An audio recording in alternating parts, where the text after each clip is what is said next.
প্রিয় দর্শক, নতুন একটা ভিডিওতে আপনাদের সবাইকে স্বাগত আমন্ত্রণ জানাচ্ছি।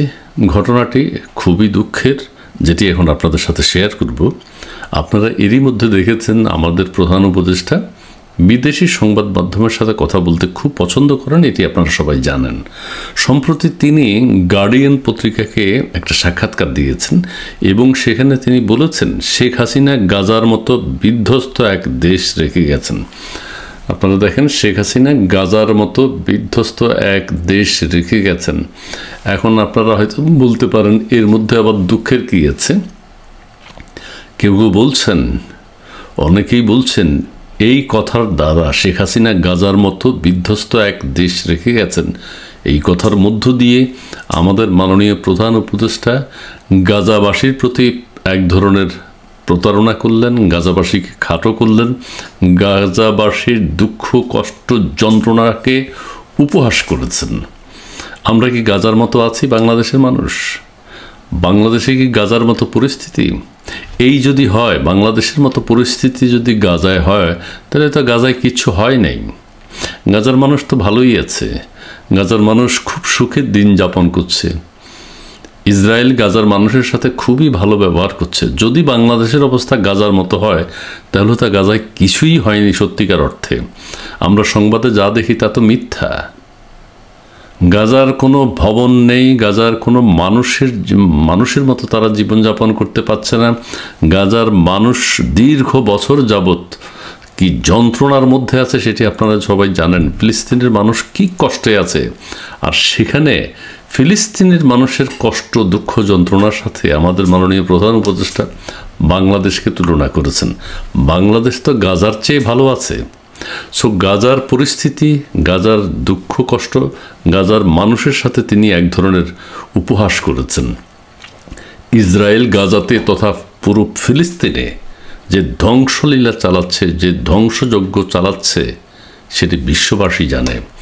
ইসরায়েলকে কোনোভাবেই রোকা যাচ্ছে না, কোনোভাবেই থামানো যাচ্ছে না। গাজার মানুষের কি ঘর আছে? গাজার মানুষের কি খাবার আছে?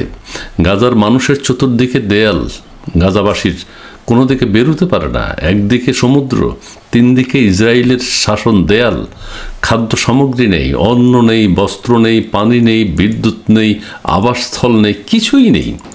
সেই গাজাবাসীর সাথে তুলনা করেছেন আমাদের ডক্টর মোহাম্মদ ইউনূস বাংলাদেশকে। প্রশ্নই আসে না। এবং গাজাবাসীর সাথে তিনি এক ধরনের, ওই যে এক ধরনের না, মারাত্মক রকমের তিনি পরিহাস করেছেন। এবং তার কথায় যেটি বোঝা যায়, তার মানে ইসরায়েল গাজাতে কোনো আক্রমণই করেনি। গাজার মানুষ সুখেই আছে, ভালোই আছে। বাংলাদেশের পরিস্থিতির সাথে যদি তুলনা করেন, তাহলে তো ইসরায়েলকে আমরা এত অপবাদ দিচ্ছি কেন? ইসরায়েলকে কেউ থামাতে পারছে না। বলা হচ্ছে গাজার যে ধ্বংসস্তূপ তৈরি হয়েছে তা পরিষ্কার করতে এখন পর্যন্ত যাওয়া হয়েছে 14-15 বছর লাগবে, শুধু যে ধ্বংসস্তূপ হয়েছে।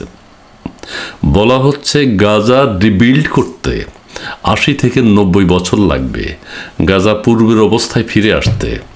সেই একটা ধ্বংসপ্রাপ্ত দেশের সাথে তিনি বাংলাদেশকে তুলনা করে গাজার বঞ্চিত মানুষের সাথে, নিরপরাধ দেশটির সাথে তিনি উপহাস করেছেন, পরিহাস করেছেন এবং ইসরায়েলকে তিনি সমর্থন করেছেন।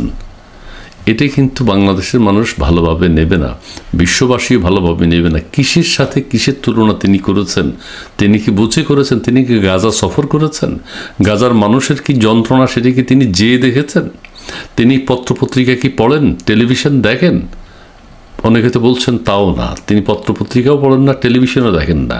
গাজার মানুষের কষ্ট একদিন তিনি সেখানে যে দেখে আসতেন, অথবা পত্রিকায় পড়ে যদি উপলব্ধি করতে পারতেন, তাহলে বাংলাদেশকে তিনি গাজার সাথে তুলনা করতেন না। আমি কি বলেছেন সেই কথাটি একটু আপনাদের পড়ে শোনাতে চাই। অনেকে দুঃখ পেয়েছেন। উফ, গাজার সাথে বাংলাদেশের তুলনা আপনারাই চিন্তা করেন। গাজার মানুষের যে জীবন, সেটা কি বাংলাদেশের মানুষের যে জীবন যাই আছে, গাজার মানুষের যন্ত্রণা থেকে তো ভালো আসে। গাজার মানুষকে তো মানুষ হিসেবে বাঁচতে দিচ্ছে না ইসরায়েল, গাজার মানুষকে মানুষ হিসেবে বাঁচতে দিচ্ছে না আমেরিকা, গাজার মানুষকে মানুষ হিসেবে তারা দেখতে চায় না। সো এই জিনিসটি করে আমি নিউজটি কোথায় খুঁজে পাচ্ছি না। ঠিক আছে, আমি হেডলাইন থেকে তো বোঝা গেছে যে আসলে কি কি করতে চান? জি, ধন্যবাদ। আপনারা সবাই ভালো থাকবেন।